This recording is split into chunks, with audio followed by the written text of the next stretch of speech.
are talking to Spencer, who had a very significant role in the final tribal council.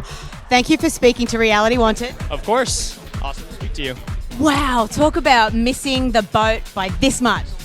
Yeah, I mean, my whole game was a lot of really good luck and a lot of really bad luck. So it ended in bad luck, but, it happens. And I had a lot of things go my way, too.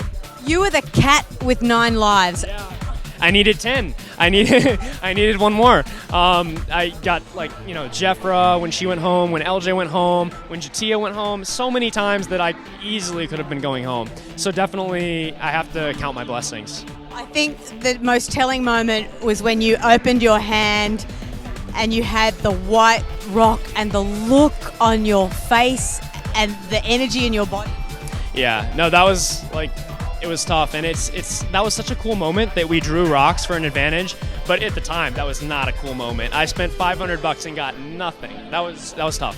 Did you not think at that moment, what's Tony got out of this other than what he's got? Because he had that extra clue, and did you not think to kind of follow him around a little more? No, I definitely did. And I had a conversation with Tasha after that auction. I said, we got to keep our eyes on Tony. But he was really sly about it. He was able to kind of sneak away. And you can't, it's easy to say you're going to follow someone all day. It's a little harder to do than you would think, especially when you're being pulled for interviews and he's being pulled for interviews, and maybe he goes and looks for it before coming back to camp after an interview. So lost track of him. I did think it was probably an immunity idol clue, though. And particularly, we're talking about the guy who builds spy shacks. Oh, yeah. Tony's a maniac. I love Tony. We're really good friends, but he's out of his mind. He's made for TV. Well, I think we're going to be seeing you again for sure. I mean, you played an awesome game. It really, on Twitter certainly, it really came down to Team Tony and Team Spencer, and I'm sure that you saw that. Yeah, I appreciate you saying that. I got a lot of positivity. The crowd at the reunion was so awesome, and it was pleasantly surprising because I thought I would be received pretty well. I didn't think I would be received that well. So it's been really cool to see.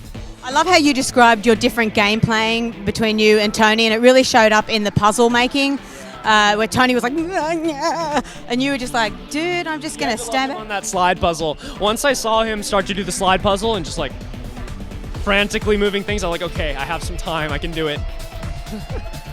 He hates when I say that. Now, I've got to talk to you about something really, really funny going on Twitter. Tony's fireside chats. Can you please share with everyone what that is?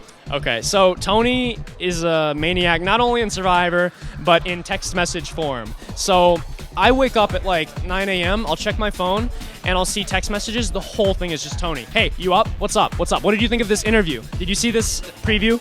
Hey, Spencer, why aren't you responding? So I'll scroll down, Tony. And it's so entertaining. He texts exactly how he thinks and how he speaks. I had to share it on Twitter. So I started a little Twitter mini-series, Tony's Fireside Chats. I take screenshots of some of the more colorful moments between me and Tony in text message, and I put them on Twitter. I have probably one really good one still to come. So the season finale of Survivor's done, but the season finale of Tony's Fireside Chats is not yet complete. And he cottoned onto you, and so he was like, okay, well, if you're going to keep publishing my messages, I'm going to swear in them. Except that you fooled him again. What did you do? So Tony sweared in all his messages because he knew I wouldn't want to post them if they were inappropriate. So I'm committed to Tony's Fireside Chats. So I sent it to myself on my computer. I edited the photo and I blacked out all the swear words, and I posted it anyway. And so you can use your imagination to see what he's saying, but I don't have to post, vulgar things. So you have to check out and follow Spencer on Twitter. Follow me at SpencerBGM.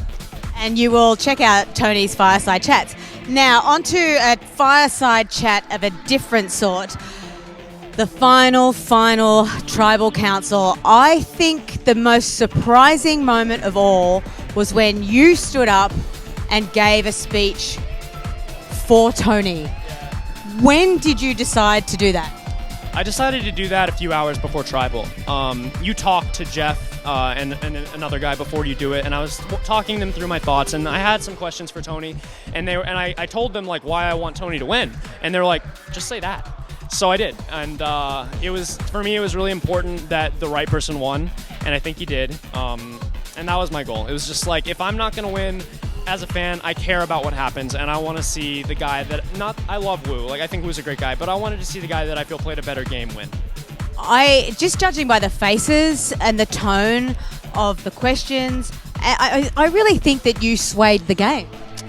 Maybe. I would love. It would be interesting to find that out. There's not really any way, but I think I might have swayed a person or two. I feel like it was a big margin. It was 8-1, so I feel like Tony probably would have won regardless.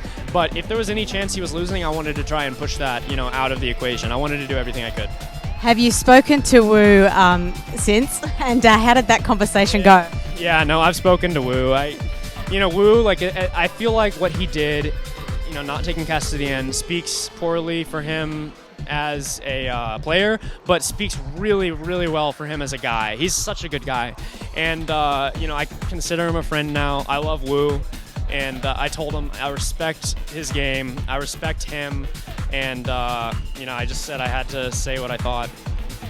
So Jeff Probst, I think, blew everyone away with the letter that he wrote and said... Me, yeah. What a beautiful moment. I want to know, is that going to come out on eBay tomorrow at a price tag of $1 million? Oh, that's a good idea.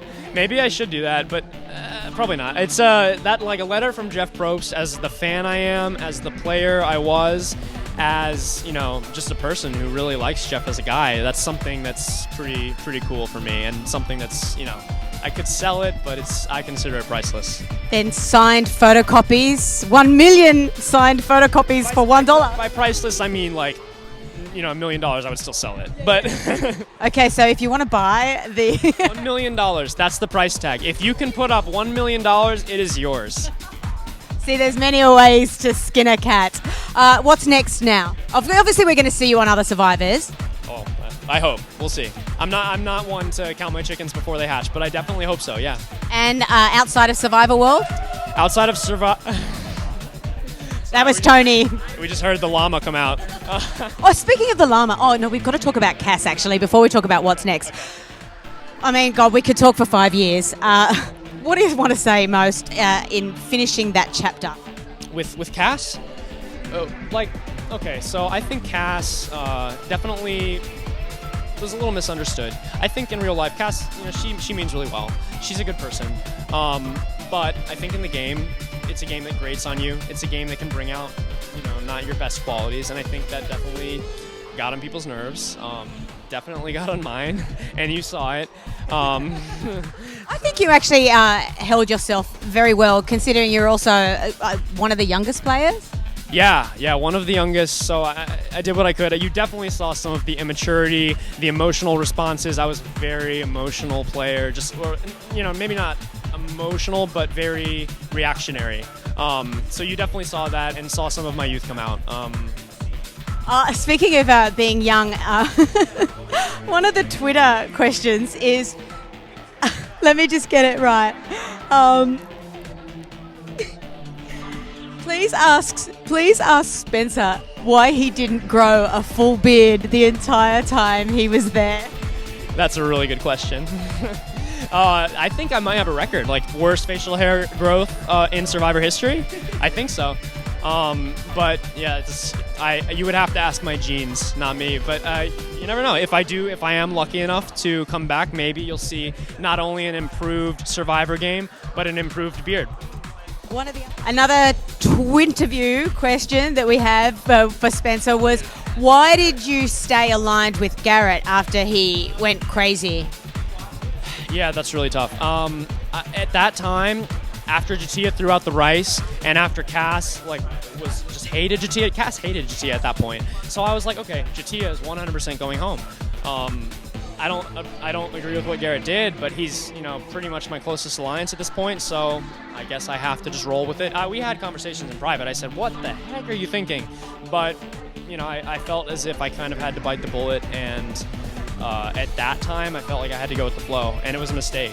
I should have been more aggressive, had that private conversation with Tasha, and oh well.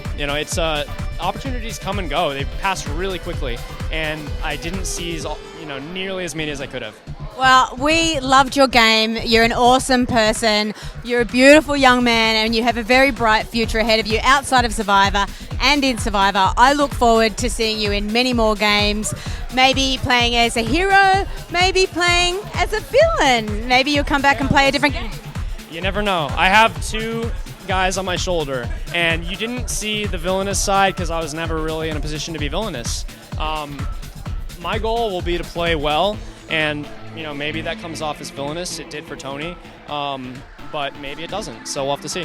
And just watch yourself out in the car park, because Wu did say he was going to kick some karate butt a little bit later. He's capable of it. You saw it on that reward challenge. He could kick my ass in a few seconds.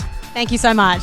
No problem. Thank you. I'm Ajay Rochester. Thanks for watching. For all the latest news, gossip, and of course, all the latest castings, log on to realitywanted.com. And of course, don't forget to hit that subscribe button.